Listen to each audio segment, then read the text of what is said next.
That's right, today we are talking about Star Wars Dark Forces on the PS1. Now, I have an interesting history with this game.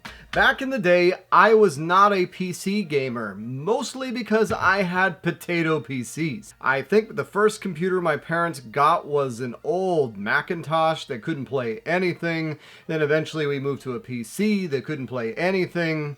I think the biggest computer we ever had could play The Sims, and that's why the first real PC game I got into after The Sims was World of Warcraft. Now, I did buy the PC version of Star Wars Dark Forces. It's hard to grow up with a name like Luke and not be a fan of Star Wars, at least not in the early 90s. This was before the prequels shot all over the series, and then the sequels destroyed it. I was really into Star Wars at the time. This was kind of a golden era of the expanded universe. I read the books. So I was super stoked to play this, put it on my computer. It ran at a bristling 1 frame per second and it crashed and it wasn't going to happen. And for years, I've always wanted to play it. And I knew there was a PlayStation version, but it didn't have great reviews. All the reviews of the day said, this is not the one to play. This is not the game you want to play. You want to play the PC one.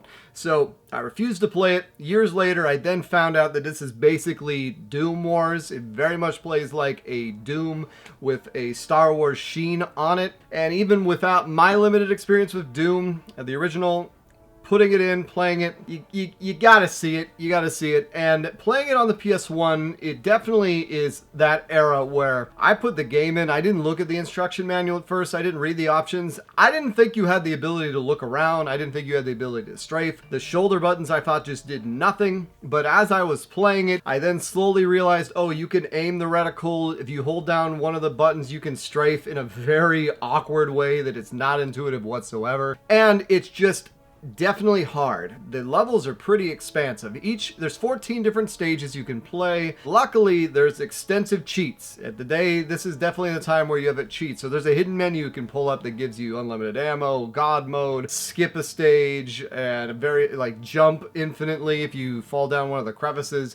So I will admit, I did use that to get through this game, because had I not, it's fun, but my chief complaint with it would be, it's not the frame rate. Like, I was expecting that. I was expecting it to be an old school game. I kind of wanted that. I like the choppiness. I like the ability to shoot the guys and then have them go like, Like, there's a certain charm to it. I got to admit, there's a certain charm to it that maybe not everyone will find. But the thing that was the glaring problem with this game was that they have a mechanic where you turn on a headlamp, which makes sense. It's a good thing. You turn on a headlamp and then you can see in darkened areas. But it slowly drains, and the batteries to replenish this headlamp are not readily available. You generally have to shoot the little black things. You know, if you watch, you know what I'm talking about. You have to shoot those and they drop batteries. But if you don't find those, once the battery's out, you're kind of screwed. And it doesn't just go from powerful to out. No, it dims, because it's got to be realistic. So once the batteries are gone, if you haven't progressed through the level, which you can be in some of these levels for 20 minutes, 30 minutes, an hour even, they're pretty expansive. And as nothing is, I mean, this is the mid-90s, nothing is spelled out for you, which I like, but you'll find hidden doors. You have to just stumble across the key. The map that you can pull up will just drop right in front of the entire screen and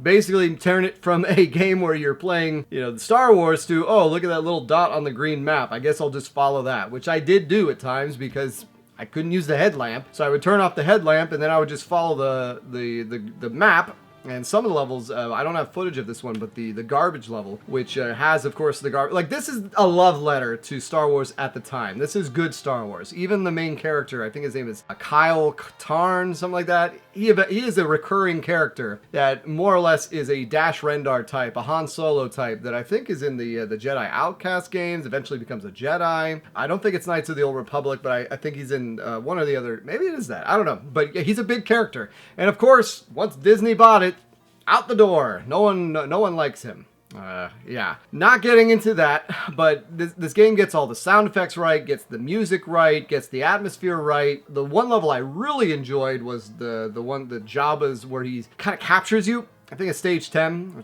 Once again, I don't have footage, but he captures you, and then you start off with nothing, and you have to go through and find your clothes, find your things. And I enjoyed that. And the storyline of Dark Troopers and having Darth Vader be in it, like this was the golden age of expanding the Star Wars universe back when it was original trilogy. So you would get these side stories. In this, you get the Death Star plan. So this is outside of Rogue One. Once again, this character is the one who finds the Death Star plans to blow the Death Star. And combat-wise is decent. You have several different guns you can find. You start with the single blaster, you got the multi-blaster, where you can be just as accurate with the gun as the stormtroopers, and these stormtroopers are pretty damn accurate. It's not like the movies. They will hit you. You have a shield system, and then you have a health system. You can replenish the shield, you can replenish the health. Some of the abilities will just hit your health and negate the shield. You get a live system. You can find extra lives throughout the level, and they're all big-ass mazes, and just, you know, this is what... If you like Doom, if you like style of game like this, these old school first-person games, even something like GoldenEye can be akin to this with the mission objectives you have in it. But you find blue keys, you find red keys, you find yellow keys. There's fun secrets everywhere, and it's just a good time. It's just a good time. I thoroughly enjoyed it.